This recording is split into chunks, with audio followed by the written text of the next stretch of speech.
Hello viewers, ఎలా ఉన్నారు? Welcome to my channel recipe talks.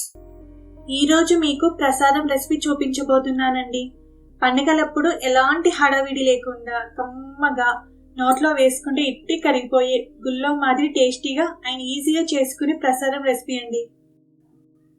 ముందుగా ఒక ప్యాన్ని స్టవ్ మీద పెట్టుకొని అందులో ఒక 2 టీ స్పూన్ వరకు నెయ్యి వేసుకోవాలి. నెయ్యి కరిగాక అందులో ఒక గుప్పెడు మీకు నచ్చిన డ్రై ఫ్రూట్స్ వేసుకోండి.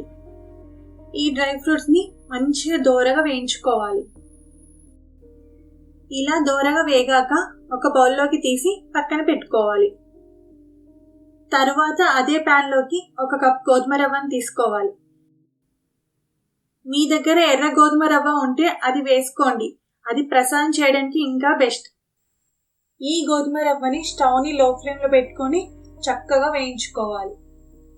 ఈ గోధుమ రవ్వ కలర్ మారి మంచి అరోమా వచ్చేంత వరకు వేయించుకొని ఒక ప్లేట్లో తీసుకొని పక్కన పెట్టేసుకోవాలి.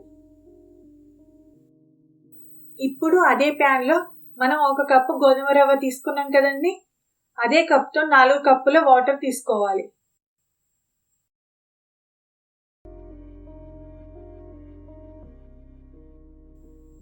అలాగే 1 టీ స్పూన్ నెయ్యి కూడా వేసుకొని బాగా మరిగించుకోవాలి. ఆలోపు మనం ఒక చిన్న జాజికాయ ముక్కని పటికను తీసుకొని రోట్లో వేసుకొని పొడి చేసి పెట్టుకోవాలి. ఇప్పుడు వాటర్ మరిగాయి కదండి, ఇందులోకి వేయించుకున్న గోధుమ రవ్వని వేసుకొని ఒకసారి కలుపుకొని మూత పెట్టి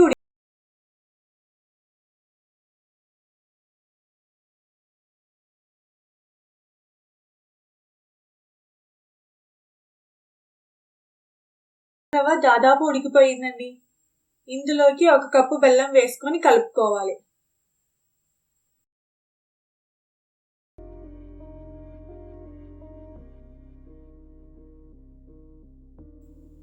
బెల్లం కరిగాక 1/2 కప్ షుగర్ కూడా వేసుకొని కలుపుకోవాలి. ఇక్కడ నేను 1 కప్పు గోధుమ రవ్వకి 1 కప్పు బెల్లం 1/2 కప్ షుగర్ తీసుకున్నానండి. గోధుమ రవ్వ దగ్గర పడింది కదండి, మనం ముందుగా పొడి చేసుకున్న జాజికాయ పటిక పొడిని అలాగే వేయించుకున్న డ్రై ఫ్రూట్స్ నట్స్ని కూడా వేసుకొని ఒకసారి కలుపుకొని ఉడికించుకోవాలి. ఇక్కడ మీ దగ్గర కుంకుమ పువ్వు ఉంటే కొంచెం వేసుకోండి, అప్పుడు ప్రసాదానికి మంచి కలర్ వస్తుంది. చివరిగా 1/4 కప్పు వరకు నెయ్యి వేసుకొని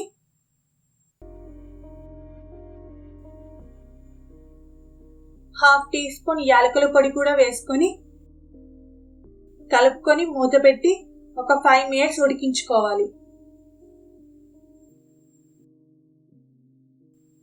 ఇప్పుడు 5 మినిట్స్ తర్వాత మూత తెరిచి చూస్తే కమ్మనైన ప్రసాదం రెడీ అయిందండి. ఇలా నేను చెప్పిన కొలతలతో చేస్తే గుల్లం మాదిరిగా చాలా ఈజీగా 10 నిమిషాల్లో ప్రసాదం చేసుకోవచ్చు.